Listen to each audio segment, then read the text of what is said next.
తెలంగాణ మహిళా చైర్మన్ గా కొన్ని బాధ్యతలు మా నేషనల్ చైర్మన్ గారు అప్పచెప్పడం ఆయన ఆదేశాల మేరకే కొన్ని సోషల్ వర్క్ చేయడం కానీ ఎక్కడైనా మహిళల పక్షంగా ఏదైనా విషయం జరిగినప్పుడు నా వంతు కృషి నేను చేసుకుని ముందుకు సాగుతున్నాను. Human rights protection council of India అంటే చాలా పెద్ద సంస్థ అండి. సంస్థలో ఉండి కొంతమంది సొంతంగా వారి స్వలోభాలకు వాళ్ళ ఇష్టానుసారమైన సెలబ్రేషన్ చేసుకోవడం కానీ కొన్ని దగ్గర అనుకోని సంఘటనలు చేయడం కానీ జరుగుతుంది. పాత నుండి కొన్ని సంస్థలు పెట్టుకున్నారు. వాళ్ళందరూ కూడా ఈ human rights protection council of ఇండియాలో సభ్యులే. వారందరూ కూడా ఇందులో చూసి నేర్చుకొని స్పెషల్గా వెళ్ళి వారు సొంతంగా ఇండివిజువల్గా నడిపించుకుంటున్నారు. ఆ సంస్థలకి మాకు ఎటువంటి సంబంధం లేదు. అలాగే human rights protection council of India అంటే మాకు ఈ లోగో చాలా ఇంపార్టెంట్ అండి. ఈ లోగో ఉంటేనే human rights protection council of ఇండియాని మమ్మల్ని మా సభ్యులని మీరు తెలుసుకోవచ్చండి. మీడియా మిత్రుల ద్వారా తెలియజేస్తున్నాను. అలాగే పోలీస్ వారి నిఘా కూడా చాలా గట్టిగా చేశారు. మొన్న కూడా మా కార్డ్స్ అన్ని కూడా పోలీస్ డిపార్ట్మెంట్ సహకరించడం జరిగింది.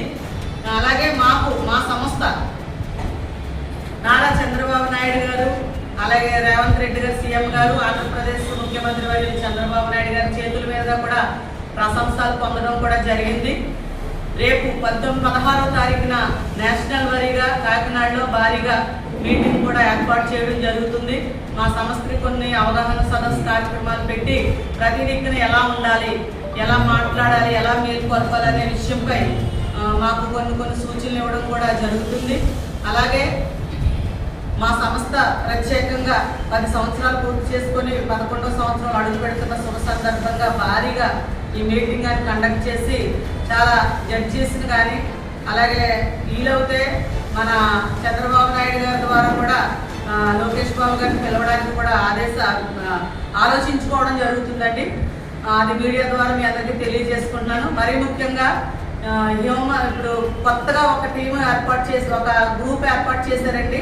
హ్యూమన్ రైట్స్ ప్రొటెక్షన్ ఆఫ్ తీస్తారండి, ఇండియా అని పెట్టారట. దానిపై ప్రత్యేకంగా మా నేషనల్ చైర్మన్ గారు మీడియా ద్వారా వివరించమని చెప్పారు. వారిపైన కూడా చట్టపరంగా చర్య తీసుకోవడానికి మా సంస్థ సభ్యులందరూ కూడా ముందుకు రావడం జరుగుతుంది. ఇలాగ కొన్ని సంస్థలు పెట్టుకొని అన్యాక్రాంతంగా కొన్ని దిక్కులు డబ్బులు వసూలు చేయడాలు, సెటిల్మెంట్లు చేయడం ఇలాంటివి జరుగుతున్నాయి. అలాంటి ఎక్కడ కూడా ఈ సంస్థలో జరగవండి. మాకుంటే గట్స్తో ముందుకొచ్చి పని చేయాలి తప్ప ఎక్కడ ఎటువంటి డబ్బులు వసూలు చేయడం కానీ ఎక్కడైనా సెటిల్మెంట్లో కూర్చోవడం కానీ దందాలు చేయడం కానీ ఈ సంస్థలో ఉండడానికి వీలు లేదు. నేను కూడా అంటే మీరు కూడా లక్ష్మి గారని మీరు అనుకోవచ్చు. నేను తెలుగుదేశం పార్టీలో ఒక నాయకత్వంలో ఉన్నాను.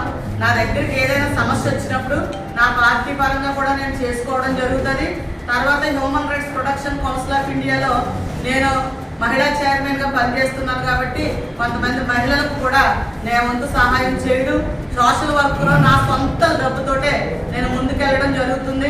ఎవరి దగ్గరికి ఏ నాయకుడి దగ్గరికి వెళ్ళి నేను ఈ సంస్థలో పనిచేస్తున్నాను నాకు ఇంత డొనేషన్ ఇవ్వడానికి కానీ అమౌంట్ ఇవ్వడానికి కానీ ఎక్కడ నేను అడగడం కానీ నా ఎంత వంట లేదని మీడియా ద్వారా తెలియజేసుకుంటూ నేను ఏ ప్రోగ్రాం చేసినా నా సొంత డబ్బులతోనే, నేను ఎవరికైనా కష్టమని హెల్ప్ చేసినా నా సొంత నిధులతోనే నేను చేయడం జరుగుతుంది. అది మీలో చాలా మందికి తెలుసు, సమాజంలో కూడా చాలా మందికి తెలుసు. కానీ కొన్ని అపోహలు సృష్టిస్తారు. అవన్నీ కూడా నేను తీసి పక్కన పెట్టడం నాకున్న అలవాటే. నేను నేర్చేసుకున్నాను కూడా. నాకు బాగా వంట పెట్టింది కూడా నా సొంత ధనంతో హెచ్చించి కొంత అనాథలకు కానీ కుష్ఠరోగులకు కానీ అలాగే భర్త చనిపోయిన విడోస్కి కానీ నేను సొంతంగా నా కార్యక్రమాలు చేయడం కూడా జరుగుతుంది. అలాగే కూటమి ప్రభుత్వంలో కూడా ఒక గట్స్తో ఒక మహిళా నాయకురాలుగా కూడా ముందుకు రావడం కూడా జరుగుతుంది. మరి ముఖ్యంగా ఈ రోజు ప్రెస్ మీట్ ద్వారా కొన్ని విషయాలు మీకు పంచుకున్నాను. అలాగే మాకు కొత్తగా కోరుకొండ నుంచి సూర్యకుమారి గారిని human rights protection council of India తరపు నుంచి మేడం గారిని స్టేట్ వైస్ చైర్పర్సన్ గా ఉమెన్ స్టేట్ వైస్ చైర్మన్ గా ఈవిడ్ని ఎన్నుకోవడం జరిగిందండి. అంటే నాకు కూడా సింగిల్ అయిపోయాను. సార్ కూడా ప్రతి ఒక్కరిని అంటే ఆవిడ కొన్ని విషయాల్లో ఒక విషయం చెప్పారు. మేము కండవేల లక్ష్మి గారిని చూసి ఆవిడని చూసి ముందుకు వస్తున్నామండి. ఆవిడ చాలా లేడీ గట్స్తో ముందుకెళ్తూ మంచి సేవా కార్యక్రమాలు చేస్తుంది. మాకు కూడా ఇందులో మేము జాయిన్ అవుతాం సార్, ఆవిడతో పాటు మేము కూడా ఫాలో అవుతామని చెప్తే నిన్న ఈవిడికి ఈ ఐడెంటిటీ కార్డుని ప్రమోషన్ ఇచ్చి సార్ కూడా మా సంస్థలోకి తీసుకోవడం జరిగింది. రేపటి నుంచి నాతో ఈవిడి కూడా ప్రయాణం చేయడం జరుగుతుందండి. అలాగే ఈ human rights production council of ఇండియాలో మహిళల శాతం ఎక్కువగా ఉండి మా సంస్థనే ముందుకు తీసుకెళ్తున్నాం.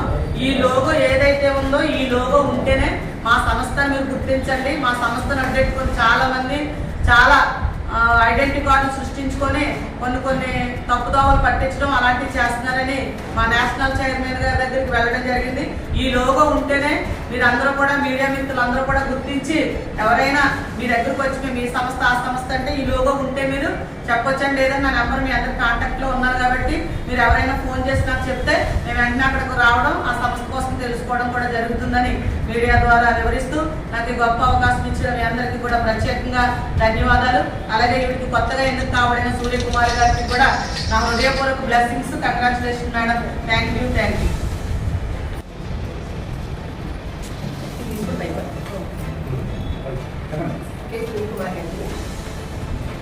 Human rights protection council of ఇండియాలో నేను స్టేట్ వైస్ ప్రెసిడెంట్ కింద ఉమెన్ సెల్లో తీసుకోవడం జరిగింది.